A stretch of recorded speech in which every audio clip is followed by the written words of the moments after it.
Hey guys, how's it going? If you're watching this video, you are replacing your rotors, whether they be OME, basic rotors, drilled and slotted, or you're upgrading your Titan, or just by the nature of maintenance, you have to change your rotors and in turn also the brakes. So that's exactly what I'm going to show you how to do today. First things first, you're going to want to go ahead and remove the lug nuts. Hopefully you have a better tool than I am, but I'm going old school. I have the cross wrench, but you're going to want to go ahead and take those off. You're also going to need a jack, chokes for the tires in the front to make sure it doesn't move around. You want to just be as safe as possible when you're doing these sort of things. So again, you're going to want to go ahead and remove these lug nuts so that you can get the tire off of the truck. You want to remove that so that you can begin the work. Just like all my other videos, if I screw up or if there's something that I did wrong, I'm going to go ahead and let you guys know about it, just because I think that's the only way we learn, and in turn hopefully you can learn from my mistakes and make sure that you can get the job done not only faster but more efficiently, without any of the hiccups that I run into when I'm working on my truck.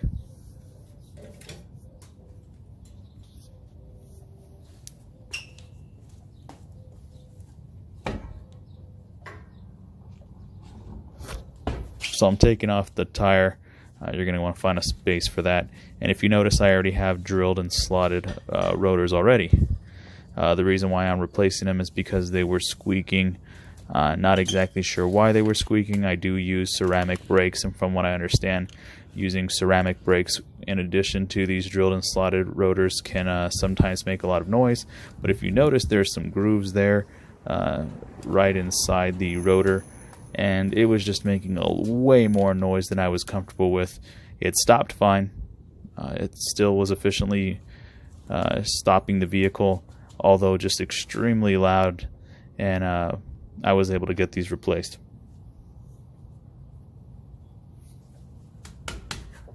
So right there, you're going to want to go ahead and begin removing the brake caliper in addition to the pads. So when you're doing this, it's just like if you were changing the brakes. You're going to remove the two pins that hold the caliper to the rotor. Usually those are 10 millimeter. Hopefully you got one of those lying around. I mean, that's one of the most important sockets you need in Nissan Titan. I mean, a lot of different cars for that matter. But in any case, you want to make sure you get that off. Those are the two bolts behind. I'll go ahead and show you later on in the video a little closer on what you're taking off.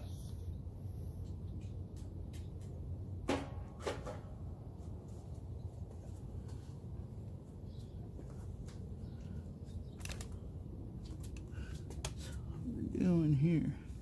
So I'm going to go ahead and point to the two bolts that you're taking off. Those are the pins that go through the brake caliper, both the top and the bottom.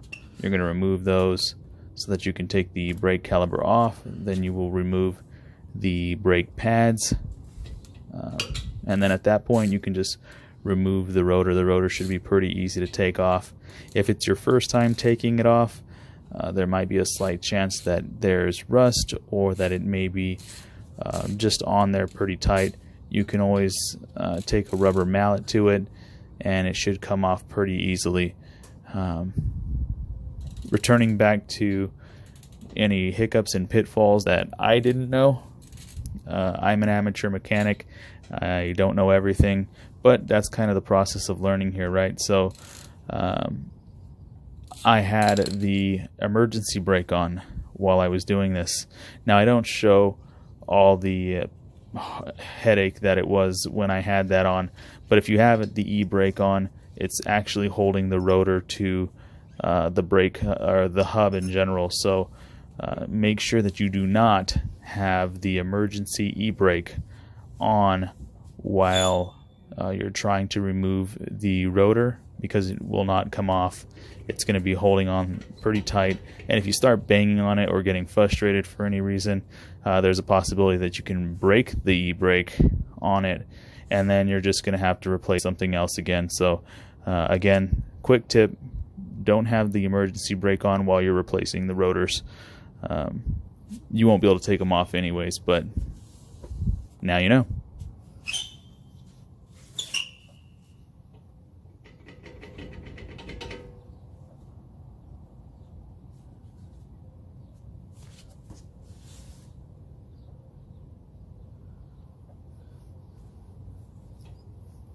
These are pretty easy to take off. If you see those little clips, I mean, if you've changed your brakes, you already know what I'm talking about, but the brakes have those little clips that you can just pop off. You have to hold them down, and then it just comes right out of that. You can take the hub right off, and you always want to put the brake caliper somewhere where the brake line isn't hanging. Here's another shot of me taking off the brake caliper, and I usually just put it around the leaf springs, so that way it's not hanging. You don't want that brake line to be hanging and potentially mess anything up. At that point, the rotor should literally just slide off. Again, if there's any rust or anything like that, you could just take a rubber mallet to it. It comes off pretty easily. As you can see, I took off the brakes, or actually the brake pads. Pretty simple too, they just pop out. That's where you're going to want to have some sort of tool that's going to allow you to push the brake pump back in. I mean, you can use anything from the tools that they have where they have that, it's like a wrench that pushes the pads out so that you can have more room in putting the pads in. Or like myself, who doesn't have that tool, you can use something along the lines of a solid piece of wood and a C-clamp. You'll see that later on in the video.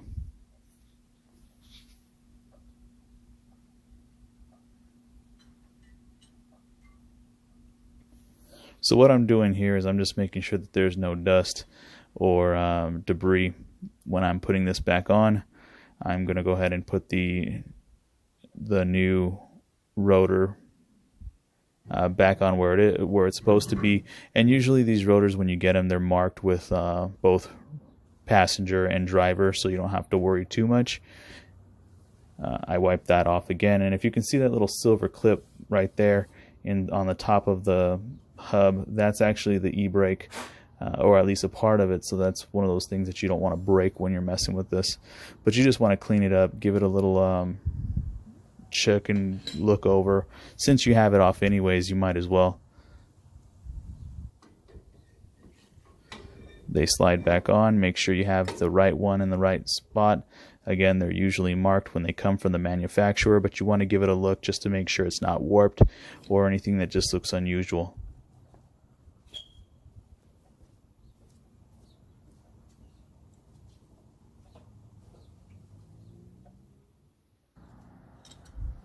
This is the part that I was talking about. I don't have that tool, where I can push the pump back in.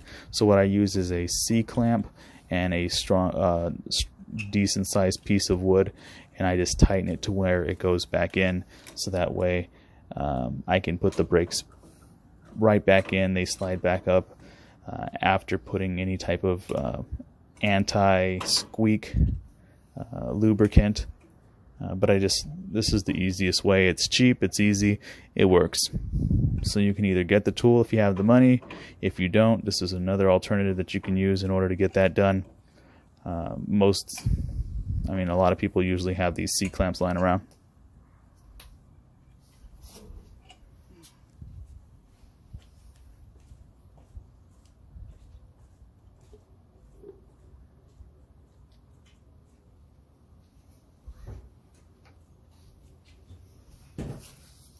Now remember that I'm changing the rear brakes.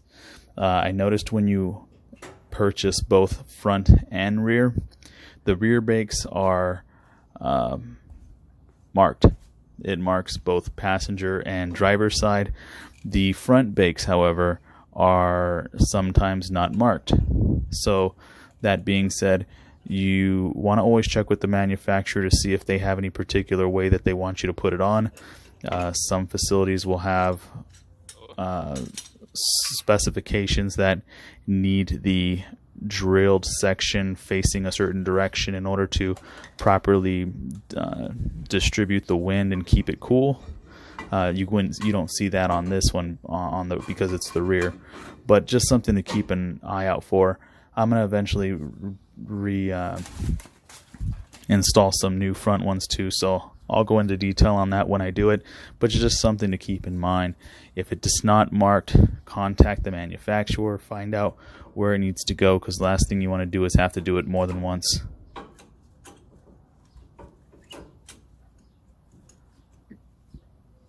At that point, you're pretty much just changing brakes. You're putting it back on.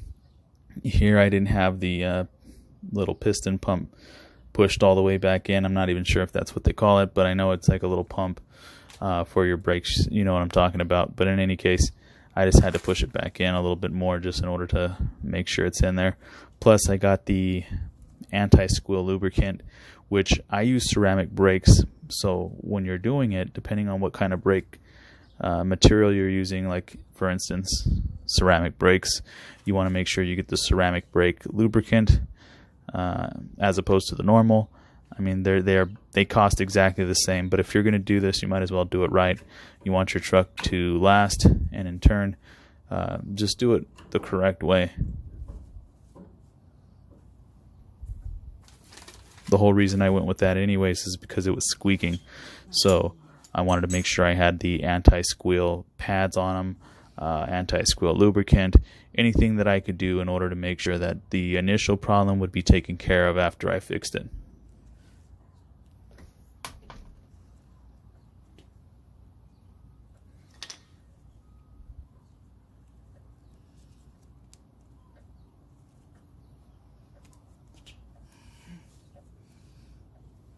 I'm going to go ahead and just show you where I'm putting some of this anti-squeal lubricant, usually around any contact points.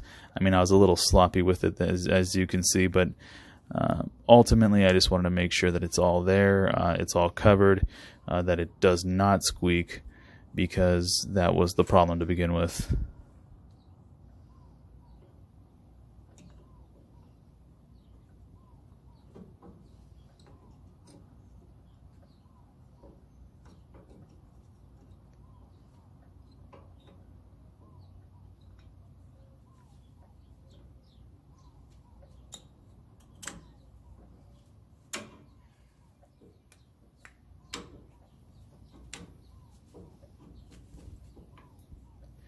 So now that I got the brakes in, all it is putting it back in the place where it needs to be, putting the caliper back onto the truck, and that's it. I mean, at this point you can continue to watch the video and see the different things. I'm just showing you a different angle, different side of the vehicle, where I was putting, again, the lubricant back on. But once you're here, you're just putting the brakes back on, you're putting the caliper back on and tightening it back up, and then at that point just putting the rear tires back on and making sure you put everything back exactly the way you found it. I wanted to make this video because I saw a lot of front rotors being put on. It's essentially almost the same, but just a little bit different, and I wanted to make the video so that way people doing the rear can have confidence that it's just as easy as doing the front. You don't have to worry about too many surprises. If you like the video, give it a thumbs up. If it helped, give it a thumbs up. I do a lot of videos that have to do with my truck. I just don't have them all posted, but I am going to start putting them on a little bit more because I've done pretty much dang near everything with this vehicle now. So if there's anything that you're specifically looking into or that you may be interested in, drop a comment, let me know, and if I have the video, I'll work on that one next. But yeah, I hope this helps.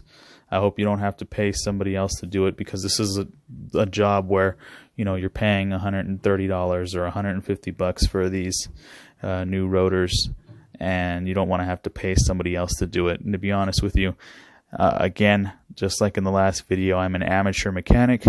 I don't ever claim to be professional or know it all. However, I do know that this was a job that I could do, and it wasn't extremely stressful. Just as long as you know, you kind of have an idea of what you're doing, and you have at least a firm grasp on what your abilities are. So I hope you like the video. I hope it helps.